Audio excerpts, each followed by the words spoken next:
Imagine for a second that you're tasked with building a massive $500 million coastal port facility. Okay, that's a big project. Right, huge. And you spend years planning it, you execute it flawlessly. I mean, it finishes exactly on time, right down to the week. Which is rare, but yeah. Exactly. It comes in perfectly on budget. You have the ribbon cutting ceremony, the champagne is popped, and, the executive board gives you a standing ovation. A dream scenario. The absolute dream. According to every traditional metric we have in business, you've achieved absolute perfection. But then you fast forward just 10 years. Okay. The port is completely abandoned. The company that built it is bankrupt. The local economy is devastated. And the facility itself is literally submerged under rising water. Wow. Yeah. You did everything right according to the textbook. So I guess the question is, how did it all go so spectacularly wrong? Well, it goes wrong because, the textbook itself is fundamentally broken. The metrics we use to define success in traditional project management are, they're actively blinding us to the reality of the systems we're operating within. I mean, we measure what's happening inside the fence line of the project. And totally ignore everything else. Exactly. Yeah. We ignore the cascading forces outside of it until they literally crash over the walls. And that is exactly what we're unpacking today. So welcome to the deep dive. Whether you're prepping for a boardroom showdown over capital allocation or, trying to lead a complex operational team, or you just want to understand why so many massive global initiatives seem to be failing simultaneously. Yeah, they really are. Today is about upgrading your cognitive toolkit. We're going to explore a framework developed by Dr. Rachid Ouache called Net Positive Project Management. And we aren't just going to look at a theory here. No, absolutely not. The mission today is to rip apart the mechanics of why traditional management methods are quietly engineering their own demise. And of course, how you can actually navigate this incredibly hostile landscape of global sustainability challenges. Right, because the baseline premise of this framework is that business as usual has transitioned from being like a safe conservative strategy to an actively destructive one. Right. Continuing to manage projects as these isolated closed-loop systems won't just make you miss your quarterly targets, it will actively undermine decades of global development. And push critical planetary systems past the point of no return. Exactly. To ground this right off the bat, let's look at the old model versus this new net positive model for beginners. Under the traditional rules, project management is like building a massive chemical factory. Okay, I like that analogy. Yeah, you're the hero. If the roof holds up, the machines turn on, and you hit your budget target. That is your mandate. Right. But if that factory happens to draw so much water from the local aquifer that the neighboring, agricultural sector just collapses. Or if it relies on a supply chain that destabilizes a community half a world away. Exactly. The traditional project manager just shrugs and says, well, that wasn't in my scope. The factory works. Yeah, because the traditional model relies heavily on externalizing costs.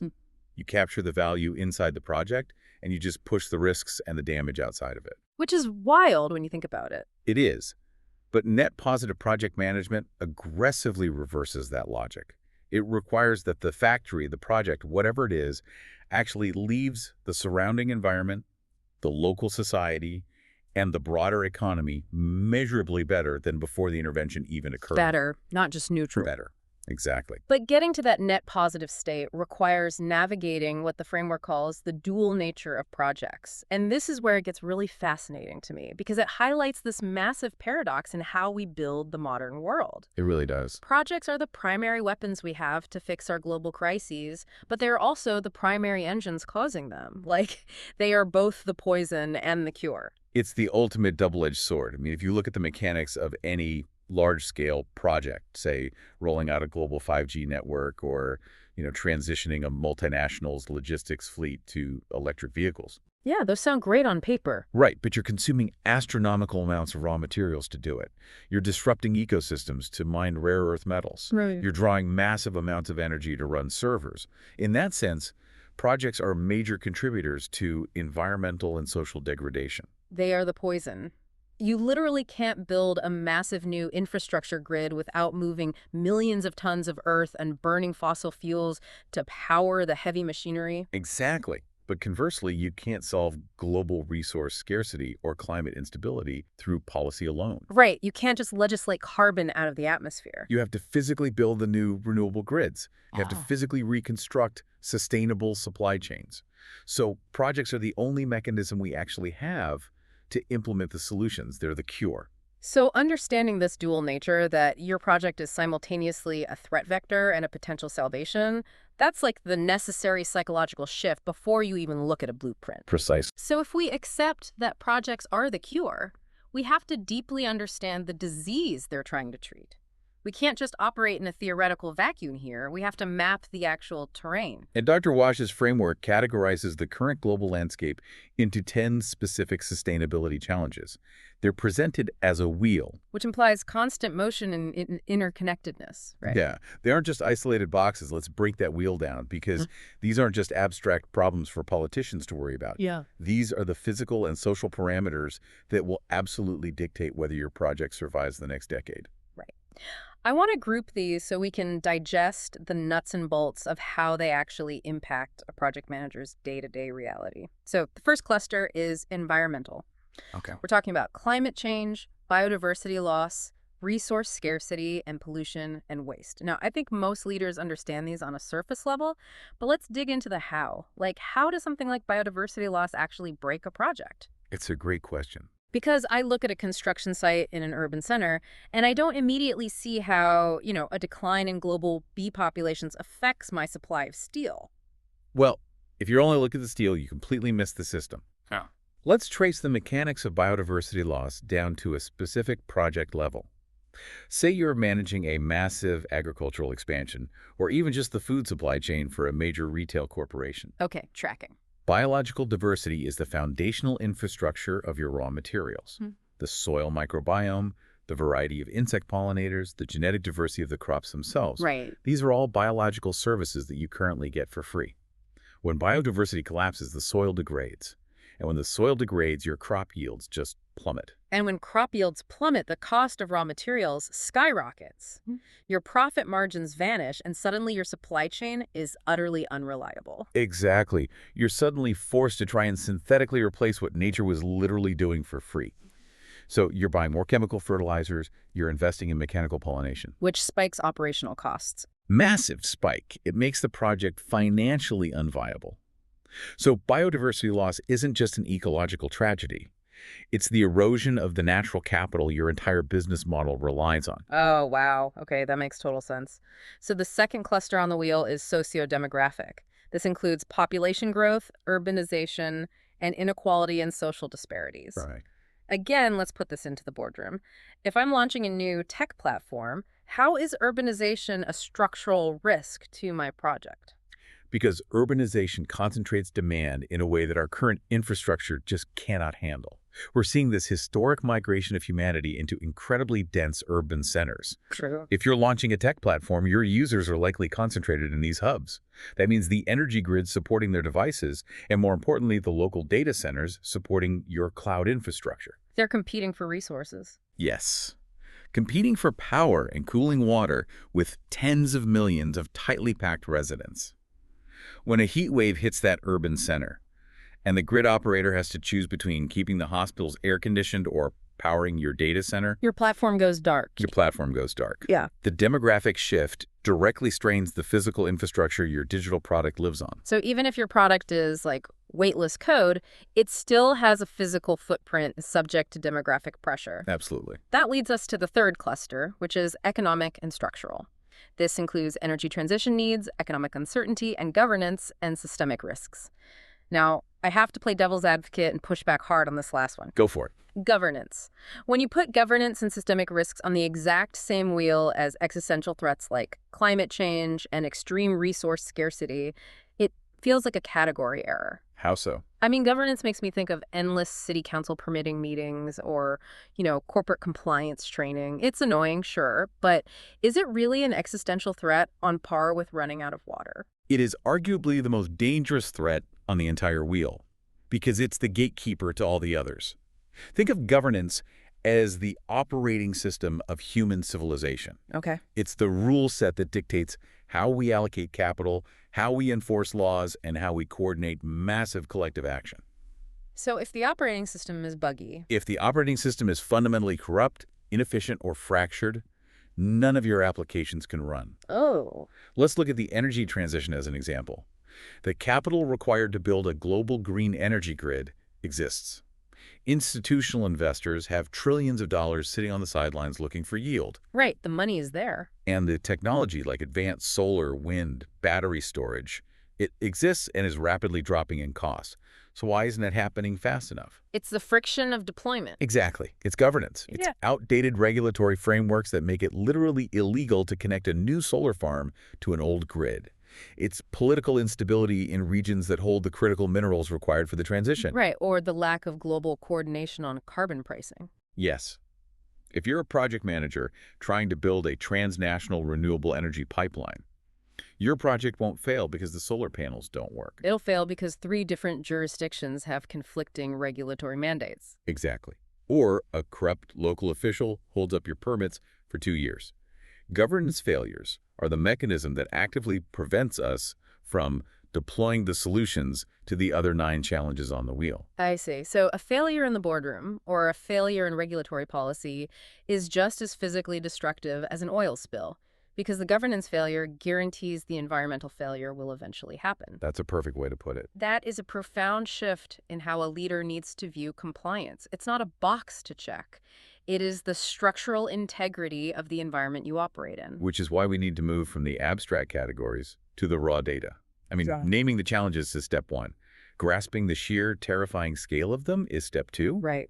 Because you cannot design an effective project if you don't understand the physical parameters of the world you're actually building it in. Let's run the numbers then, because the data cited in the source material completely resets the baseline for risk management. The IPCC data from 2023 shows that global temperature rise is already at roughly 1.1 degrees Celsius above pre-industrial levels. Yeah. Now, to the average person, 1.1 degrees sounds entirely negligible. I mean, the temperature in my living room fluctuates more than that in an hour. But in terms of global systems, what is the actual physical mechanism at play here? The mechanism is thermodynamic energy. That 1.1 degrees represents a staggering, almost incomprehensible amount of heat energy injected into the Earth's closed climate system. So it's not just a slightly warmer day. No. Think of it like turning up the heat under a pot of water. The water doesn't just quietly get warmer, it begins to boil, it becomes turbulent, it becomes chaotic. For a project leader, this means the end of historical predictability. Stationarity is dead. The idea that the past is a reliable predictor of the future. Exactly. For the last 100 years, engineering and project management relied on historical data. You build a bridge to withstand a 100-year flood based on the data from the last century, right? But with 1.1 degrees of warming, that 100-year flood is now a 5-year flood. The asphalt you specify for a highway project is suddenly melting because the summer ambient temperatures exceed the material's thermal tolerance. Wow. The HVAC system you designed for a commercial real estate project is entirely underspecified for the new, persistent heat waves.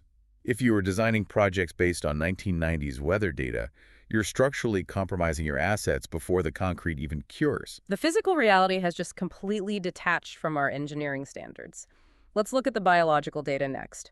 The Intergovernmental Science Policy Platform on Biodiversity and Ecosystem Services warns that over 1 million species are at risk of extinction in the coming decades. That's a terrifying statistic. It is. But again, let's tie this back to the boardroom. Beyond the ethical and ecological horror of this, what is the mechanistic business risk of losing 1 million species? Well, think of the global ecosystem as a massive, highly optimized factory that produces raw materials. Every species is a hyper-specialized worker in that factory, performing a unique task. Okay. Fungi break down dead matter into usable nitrogen. Specific insects pollinate specific crops. Mangroves filter water and hold coastlines together. When you lose 1 million species, you aren't just losing pretty animals. You're violently firing 1 million workers from the biological factory that underpins the global economy. It's like pulling 1 million structural rivets out of a passenger jet while it's in flight. You might pull 10,000 and nothing happens, but eventually you pull the one specific rivet that holds the wing strut and the entire system just snaps. And the scary part is, we don't know which species are the critical rivets. Mm. The pharmaceutical industry relies heavily on biomimicry and natural compounds discovered in wild flora and fauna. Right. The agricultural sector relies entirely on biological pest control and pollination. The collapse of this biodiversity is literally the collapse of future R&D and current operational stability. And while that biological collapse is happening, we also have this human resource crisis. UN Water projects that 40% of the global population will face water scarcity by 2030. That is less than a decade away. 40% of the planet. And this brings us right back to how everything is interconnected. Hmm. Let's look at the water demands of the modern economy. It isn't just about drinking water. No. It takes massive amounts of ultra-pure water to manufacture semiconductors and microchips. It takes millions of gallons of water to cool the server farms running artificial intelligence. It takes incredible volumes of water to mix concrete for urbanization. So when 40% of the population faces water scarcity, the cost of industrial water will just skyrocket. And local communities will fiercely and, rightly resist any project that threatens their remaining supply. We've actually seen this happen recently. We have. There have been major manufacturing projects like beverage companies and data centers that had all their capital lined up, all their zoning approved, and they were completely shut down by local protests. Because the community realized the project would drain their aquifer. Exactly. The project died not because of bad financial modeling, but because it ignored the physical reality of water scarcity. Which is only exacerbated by where everyone is moving. Yeah. UNDESA projects that 68% of humanity will live in cities by 2050. Think about the physical mechanics of that migration. To house, feed, and employ 68% of the global population in dense urban centers requires a volume of concrete, steel, glass, and energy infrastructure that just boggles the mind. We essentially have to build a new New York City every month for the next 2 decades. That's wild. And that leads us to the final piece of data, which completely reframes this entire conversation. The Global Infrastructure Outlook states that $94 trillion in infrastructure investment is needed by 2040 just to hit sustainable development goals. $94 trillion. It's a number so large it loses its meaning for most people. Okay. I mean, it sounds like a catastrophic penalty we have to pay. But that is exactly the wrong way for a leader to look at it. I think this is the most crucial psychological pivot in the entire framework. If you hear $94 trillion and think, oh, we're doomed, it's too expensive, you're thinking like a victim. If you are an executive, an entrepreneur, or a strategic project manager, that $94 trillion is not a tax. It's an opportunity. It is the greatest market opportunity in the history of human commerce. We are talking about the wholesale reconstruction of the global, physical, and systemic economy. It is a massive reallocation of capital. That money is going to be spent. The institutional investors, the sovereign wealth funds, the global banks, they know that investing in the old fossil fuel-driven extractive models will result in stranded assets. Right. They are desperately looking for viable, sustainable projects to deploy that capital into. Rebuilding the world is quite literally the biggest business sector of the next 20 years. The people who figure out how to capture a piece of that $94 trillion won't just be saving the planet, they'll be the architects of the next economic boom. But, and this is the massive caveat the framework presents, you cannot capture that value using traditional methods. If you try to manage a piece of that $94 trillion using an old siloed project management mindset, you will fail. And the framework is very precise about why you'll fail. It identifies a specific failure pattern that traps traditional managers. The failure pattern is the insistence on treating these massive challenges in isolation. Right. Explain the mechanics of that failure. Why does isolation kill the project? Because the world does not operate in isolated silos, no matter how neatly we draw our organizational charts. Traditional management relies on dividing a complex problem into small, manageable pieces, assigning a KPI to each piece, and optimizing them individually. Right, the reductionist approach. Exactly. The assumption is that if everyone optimizes their little piece, the whole system works. But when you are dealing with global sustainability challenges, optimizing one isolated piece almost always creates catastrophic damage in another. It's an illusion of control. We build a spreadsheet, we isolate a variable, and we think we've tamed reality. But we haven't. Let's trace the actual systemic logic here. The text outlines a web of cascading risks. It's not a straight line where A causes B. It's a complex network where an intervention in one node sends shockwaves through the entire system. Let's walk through the specific links the framework identifies. Perfect. Link 1. Climate change directly accelerates biodiversity loss. We already discussed how the 1.1 degree rise acts as a massive thermodynamic engine. Right. As the ambient temperature shifts, microclimates change faster than evolutionary adaptation can handle. A forest that relies on a specific amount of rainfall and a specific temperature range suddenly finds itself in a drought. The trees weaken. Yep. They weaken, they become susceptible to invasive beetles that thrive in the new, warmer climate and the forest skies. The carbon stored in that forest is released back into the atmosphere, which further accelerates climate change. It's a vicious, self-reinforcing feedback loop. And then we hit link 2. Resource scarcity increases conflict and inequality. Let's ground this in the mechanics of human behavior. When a river dries up due to that climate-driven drought, you don't just lose water, you lose agricultural yield. Which means food prices spike. Exactly.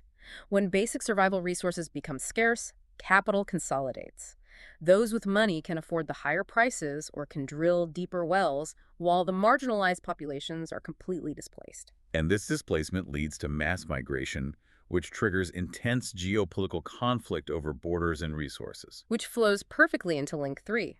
Urbanization drives pollution and resource demand. As those displaced populations move into the cities, the density skyrockets. The city needs more energy, more water, more waste management. But because the influx is so rapid, the infrastructure can't keep up. So you get rolling blackouts, reliance on highly polluting diesel backup generators, and untreated wastewater being dumped into local ecosystems.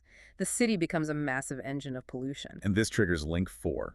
Economic instability magnifies social and environmental vulnerabilities. How does that play out? Well, when the city's infrastructure buckles, the local economy stutters. Inflation rises, supply chains freeze. And what is the very first thing a traditional government or corporation does when the budget gets tight? They slash environmental protections and social safety nets. Exactly. They say, we can't afford sustainability right now, we are in crisis mode, which tragically strips away the exact resilience mechanisms they need to survive the next shock. And that leads directly to the final loop, link 5. Governance gaps increase systemic risks. Because the economy is unstable and the population is frustrated, political polarization skyrockets. Institutions lose their legitimacy. Corruption takes hold as desperate actors try to secure their own resources. And a weak, fractured governance system is utterly incapable of coordinating a response to the original climate or biodiversity problem that started the whole cascade. It's all connected. It's not a line of falling dominoes. Calling it a domino effect is almost too cute, too predictable. It's more like a systemic autoimmune disease. That's a great analogy. A traditional project manager might try to cure a symptom, say building a massive concrete channel to control urban flooding. But because they do it in isolation, the concrete channel destroys the local wetland. Right. The wetland was acting as a natural water filter and a nursery for local fisheries. So the flooding is temporarily stopped, but the local fishing economy collapses, the water becomes toxic, the community becomes impoverished, and they eventually vote out the local government that approved the project. The cure actively attacked the healthy cells of the system, triggering a total organ failure. Exactly. And this is exactly why the traditional project manager feels so overwhelmed today. They're trying to build a bridge, and suddenly they're dealing with an autoimmune failure of the local economy and ecology. To survive this, a leader has to understand the root pathogens, what is actively triggering these cascading failures. The source material identifies 7 specific root causes, or what it calls the 7 key drivers of complexity. If you're leading a team, these are the hidden forces you have to map out before you spend a single dollar. Let's dissect the mechanics of these drivers. The first driver is unsustainable consumption and production patterns. This is the bedrock of the linear economy. We extract raw materials, we use intense energy to manufacture a product with a designed obsolescence, and then we throw it into a landfill. It's a one-way street. Yeah, that relies on an infinite supply of resources and an infinite capacity for waste on a planet that is strictly finite. It's a mathematical impossibility disguised as a business model. Well said. Driver 2 is fossil fuel dependence and high emissions. This isn't just about carbon in the atmosphere, it's about transition risk. If you're building a 40-year infrastructure project today that relies entirely on cheap diesel fuel for its operational viability, you're building a stranded asset. The regulatory environment and the carbon pricing models of the next decade will render your project bankrupt. Driver 3 is deforestation, habitat destruction, and land degradation. We've touched on this with biodiversity, but it's important to realize how this impacts physical supply chains. When you degrade the land, you increase the risk of zoonotic diseases spilling over into human populations.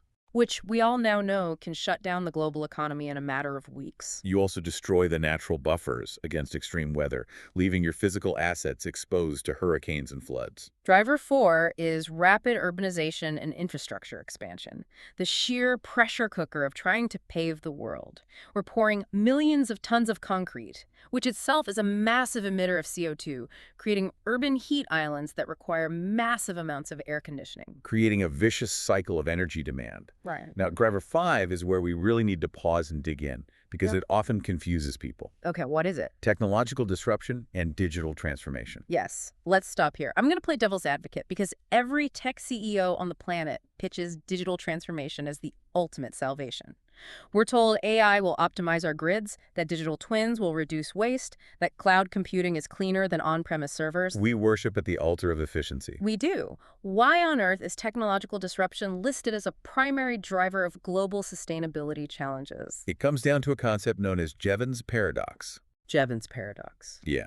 In the 19th century, William Stanley Jevons noticed that as steam engines became more efficient at using coal consumption didn't go down. It skyrocketed. Because the engines were more efficient, they became cheaper to operate, so people used them for absolutely everything. Ah. So as technology makes a process more efficient, we don't save the resources, we just consume vastly more of the process. Exactly. Digital transformation is incredibly resource-intensive, but its physical footprint is hidden from the consumer. You look at your smartphone and think it's clean, weightless technology.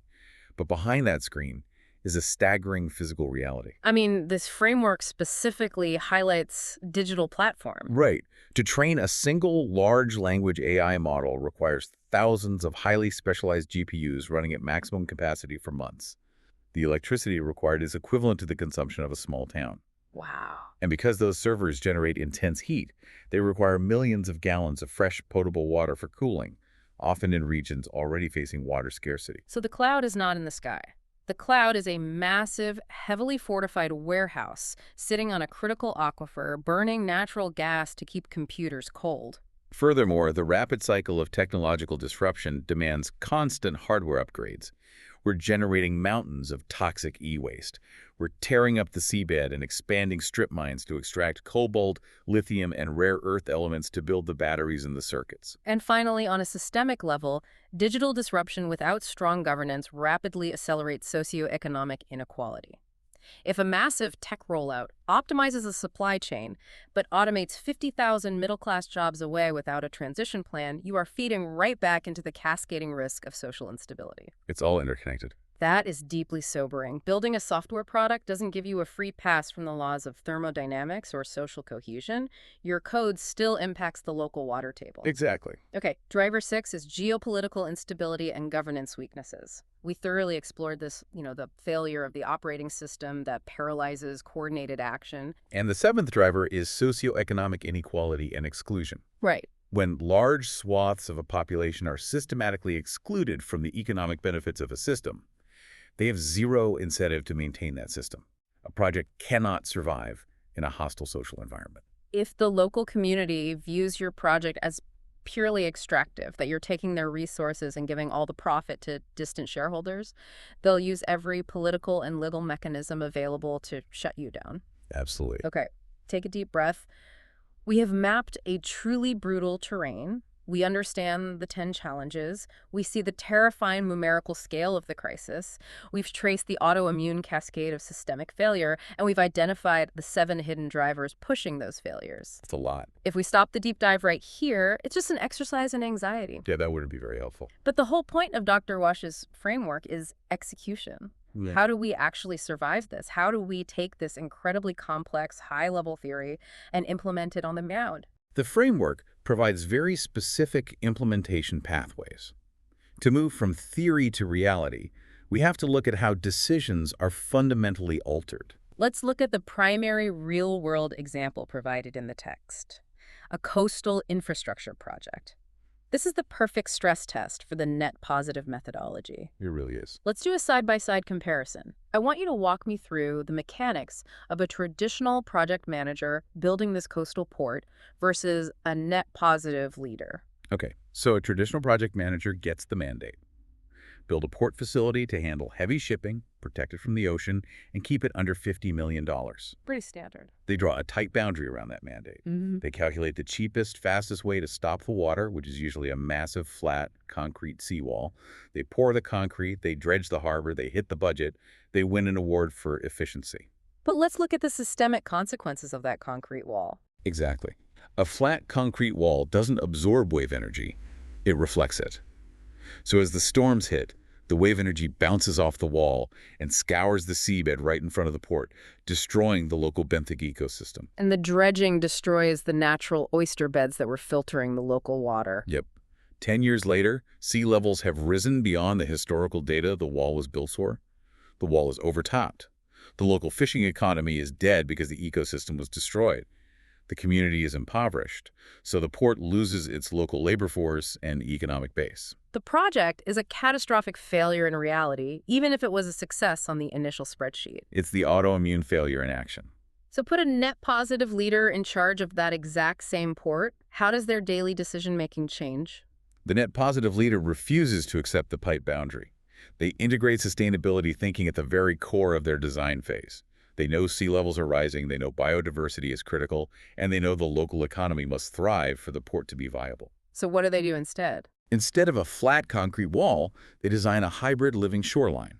How does that work mechanically? They integrate physical concrete structures with natural biological systems, like planting extensive mangrove forests and restoring oyster reefs in front of the port. Mangroves instead of just concrete. Yeah.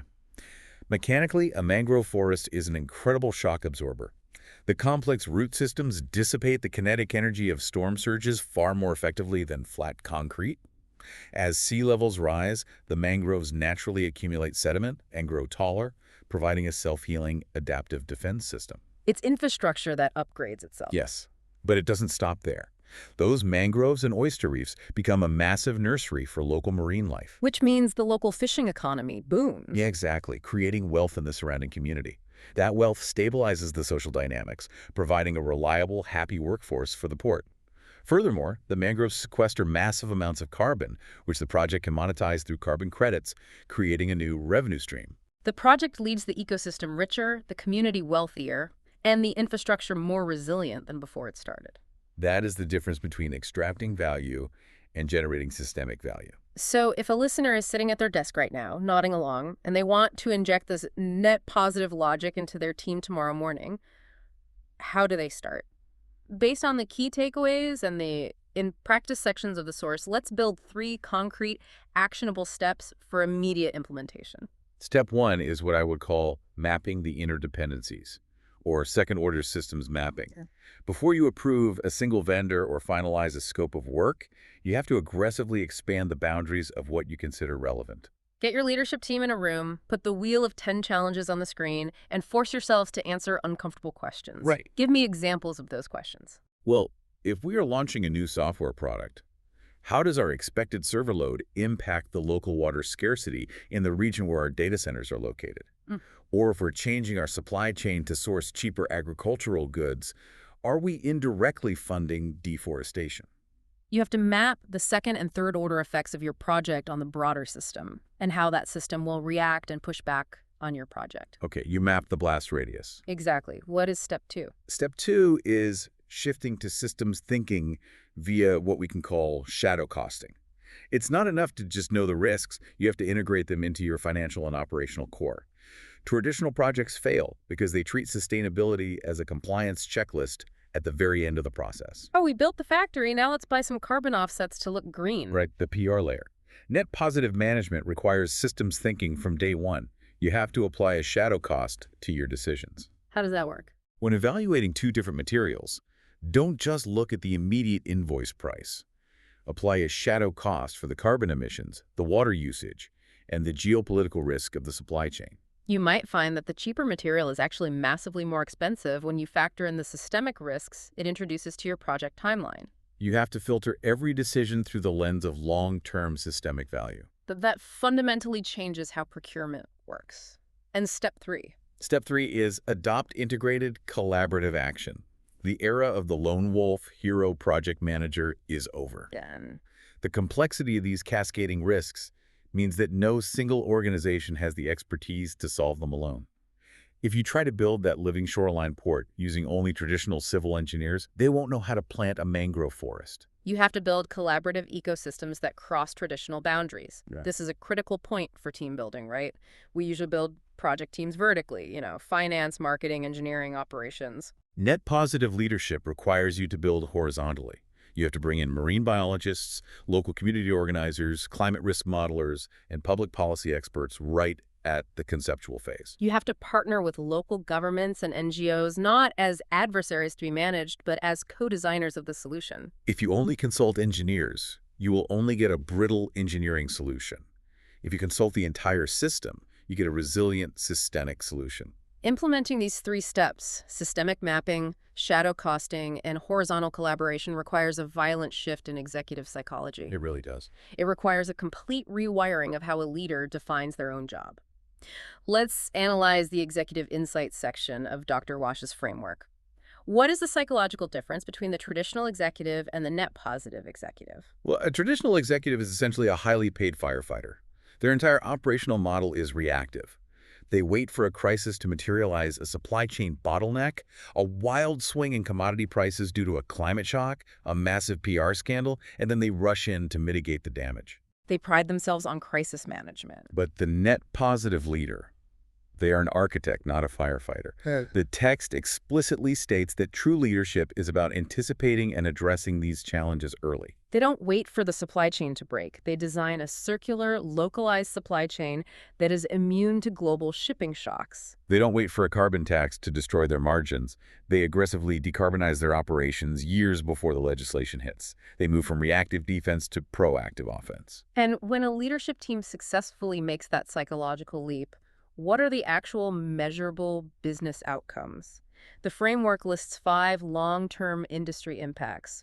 Walk us through the financial and operational mechanics of these impacts. Number 1, reduce long-term risks. When you map the interdependencies, you eliminate the blind spots. You aren't surprised when a drought impacts your manufacturing because you already diversified your water sources and implemented extreme recycling protocols. You've engineered the risk out of the system. Number 2, unlocked new opportunities. This loops back to the $94 trillion. By designing solutions that solve systemic problems, you create entirely new markets. Yeah. If you figure out how to build net positive housing that generates its own power and processes its own waste, you don't just have a nice CSR report. You have a product that every rapidly urbanizing city on Earth is desperate to buy. Number 3, strengthened resilience. Traditional projects are brittle. They are designed for a narrow set of optimal conditions. Net positive projects are adaptive. They're deeply integrated with their local environment and community. Meaning when a shock hits, whether it's an economic downturn or a superstorm, the project has a massive network of systemic support to help it recover. Number 4, enhanced stakeholder trust. Trust is arguably the most valuable and fragile currency in modern business. Without a doubt. In a world where consumers, employees, and investors are increasingly hyper-aware of corporate hypocrisy, a truly net positive project creates a fortress of trust. When the local community knows your project actively cleans their air and employs their citizens equitably, they become your fierce defenders, not your opponents. And number 5, the ultimate culmination. Delivery of superior long-term value. This is the crucial point to make to a skeptical CFO. Net positive management is not corporate charity. It is the most advanced form of strategic capitalism. The companies that continue to externalize their costs and ignore the cascading risks will face skyrocketing capital costs, endless litigation, and catastrophic operational failures. The companies that master net positive design will simply outcompete them on every metric over a 10-year horizon. There is a vital daily habit mentioned in the text that makes all of this possible. It says leaders must integrate sustainability thinking at the core of decisions. I want to emphasize the word daily. Yes. This cannot be an annual retreat where everyone does a trust fall and talks about the environment. It must be a micro habit. Every time you sign a purchase order. Every time you approve a sprint in software development, every time you negotiate a lease, the mental reflex has to be, does this decision increase our exposure to the cascading risks, or does it build systemic resilience?